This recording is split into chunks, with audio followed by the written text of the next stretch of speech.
नमस्कार विद्यार्थी मित्रांनो, स्वागत आहे तुमचं गणित शिकूया या यूट्यूब चॅनलमध्ये.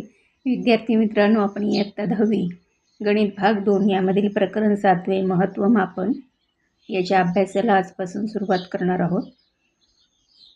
यामध्ये आपण विविध घनाकृतींच्या पृष्ठफळ व घनफळावर आधारित संमिश्र उदाहरणे, वर्तुळ कंस, वर्तुळ कंसाची लांबी, वर्तुळ पाकळीचे क्षेत्रफळ, वर्तुळखंडाचे क्षेत्रफळ या घटकांचा अभ्यास करणार आहोत.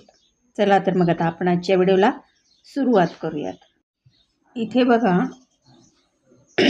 या प्रकरणाच्या सुरुवातीला जरा आठवूया. यामध्ये आपण मागील इयत्तेमध्ये म्हणजे 9वीमध्ये त्रिमितीय आकृत्यांच्या पृष्ठफळांचा आणि घनफळांचा अभ्यास केलेला आहे.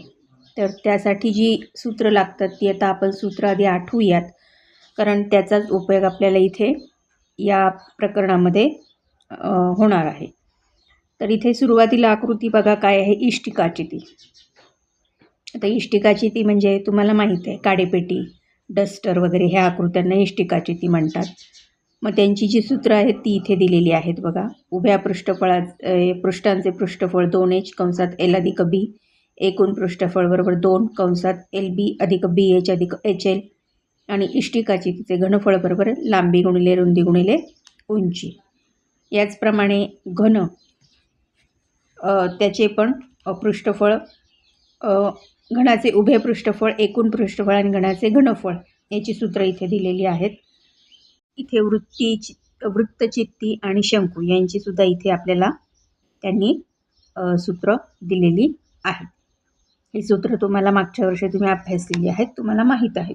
इथे गोल आणि अर्धगोल याची पण इथे सूत्र आहेत बघा.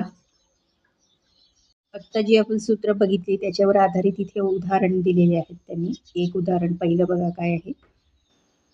आकृती 7.1. शेजारच्या आकृतीस 30 सेंटीमीटर उंची, 20 सेंटीमीटर लांबी आणि 20 सेंटीमीटर रुंदीचा तेलाचा डबा आहे. त्यात किती लिटर तेल मावेल?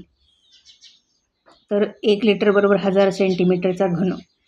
आता इष्टिकाची तिचे घनफळ बरोबर म्हणजेच काय, डब्याचे घनफळ आपल्याला काढायचे, म्हणून लांबी गुणिले रुंदी गुणिले उंचीमध्ये आपण हे सगळे किमती दिलेल्या ठेवल्या आणि त्याला 1000ने भागलो तर आलं 12 लिटर. म्हणजेच त्या एकूण डब्यामध्ये तेल किती मावणार आहे, तर 12 लिटर तेल मावणार आहे. त्याचप्रमाणे हे शंकूचं उदाहरण आहे. ही विदूषकाची टोपी आहे आणि टोपीची मापे दाखवलेली आहेत. तर ती टोपी करण्यासाठी किती कापड लागेल? मग शंकूचे वक्र पृष्ठफळ सूत्र घेतलं, त्यात किमती ठेवल्या. उत्तर आपल्याला मिळालेलं आहे 660 सेंटीमीटरचा वर्ग. म्हणजेच एकूण आपल्याला किती लागणार आहे, 660 सेंटीमीटरचा वर्ग कापड लागणार आहे.